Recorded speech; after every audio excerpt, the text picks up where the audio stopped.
আসসালামু আলাইকুম। আপনারা সবাই কেমন আছেন? আশা করি সবাই ভালো আছেন।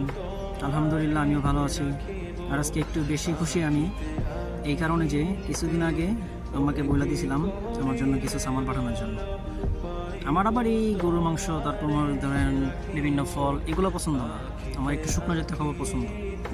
তো আমাকে বলছিলাম যে একজন লোক আসবে, আমার কাছে পাঠিয়ে দিয়ে। ওই লোক আসছে গতকালকে, মালগুলো দিয়ে গেছে। এখন খুলে চেক করতেছি আসলে আমি যেগুলো যেগুলো বলছিলাম ওগুলো খুলে দিছি কিনা। তো দেখা যাক কী কী দিছে।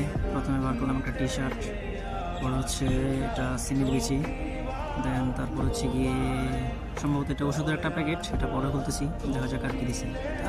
চানাচুর, এটার কথাই বলছিলাম। এটা আমার খুব পছন্দের একটা জিনিস, খুব ঝাঁঝালো এবং খেতে খুব মজা। আর এটার মধ্যে সম্ভবত হচ্ছে সিমের বিচি। আসলে আমি এই ধরনের শুকনো খাবারই পছন্দ করি। সিমের বিচি, তারপর বাদাম, আরও বিভিন্ন আর কি শুকনো জাতীয় খাবারগুলো আমার খুব ভালো লাগে। তো দেখি, বাদামই আর তর্চ হয়েছে না, তাই কিছু পরিমাণ খেয়ে নিলাম। এবার দেখা যাক আমার বাকি ওষুধগুলো কোথায়। সম্ভবত এটাই ওষুধ। তো কাটিয়ে এটাকে দেখা যাক ওষুধগুলো ঠিকঠাক দিছি কিনা, আমি যেগুলো যেগুলো বলছি। আশা করি সবগুলো দিবে। তো দেখা যাক সবগুলো ওষুধ দিছি কিনা। কাটতেছি এই তো হয়ে গেছে কাটা। এখন খুলবো।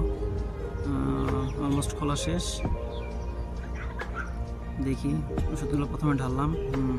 অনেকগুলো ওষুধই, এবার একটু চেক করে নিই আমি যেগুলো যেগুলো দিতে বলছি ওগুলোগুলো দিছি কিনা।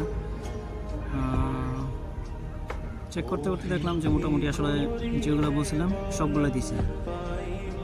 ডেটগুলো একটু চেক করে নিতেছিলাম, সে চেক করা শেষ। আসলে খুব ভালো লাগছে যখন দেশ থেকে এই ধরনের জিনিসগুলো আসে না, খুব ভালো লাগে। সবাইকে অনেক অনেক ধন্যবাদ এতক্ষণ আমার সাথে থাকার জন্য। সবাই ভালো থাকবেন আর আমার পাশে থাকবেন। বেশি বেশি লাইক, কমেন্ট, শেয়ার করবেন। সবাইকে ধন্যবাদ। আসসালাম।